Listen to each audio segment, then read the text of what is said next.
religious leaders have talked about unity and lowering the political tensions. What did you make of that visit, that meeting by President William Ruto when he paid a courtesy visit to former President Uhuru Kenyatta?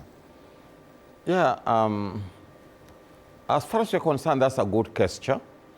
We thought it's a great thing, and what we have been talking about, unity, especially as we celebrate Kenya at 61.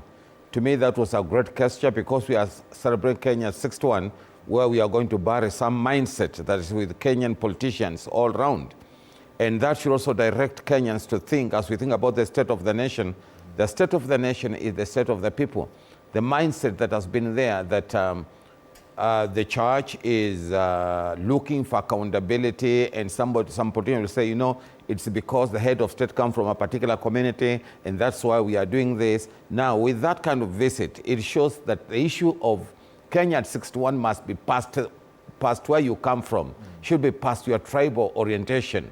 So when the church calls about accountability, we call about accountability to all of us, wherever you come from. And so that brings unity, that brings strength, and Kenyans should see that and say we are one nation as we celebrate 61 years.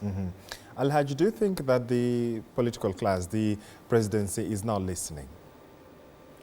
Yeah, first of all, I think, as has been said by my colleague here, Dr. Kanga, is that it is a good thing. Because one thing that we need to remind ourselves as Kenyans is that the retired president is a citizen of the country. And it is always good to give them the space and the respect that they deserve, because they have something to share. And they have actually learned through the experiences that they have been in leadership. And because they are watching from the periphery, they can actually be able to make a positive contribution whenever the challenges arises. But more importantly is to hold the country together. That is very, very critical. And I think that was a welcome move by the President Ruto. Provost? Yeah, I think, George, you know, we are coming from a very, very heated political rhetoric, and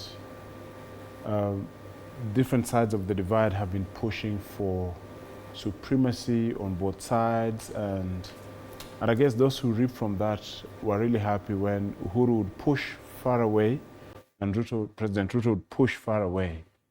But I think for me, from where I sit, I'm really happy that two of our top leaders in this country are able to sit down and talk, and that in itself lowers the political rhetoric and temperature, but it also throws into confusion those who want to reap from division between leaders of this station. Therefore, for me, I hugely welcome that conversation and that talk, because that is what we want to see, leaders working together.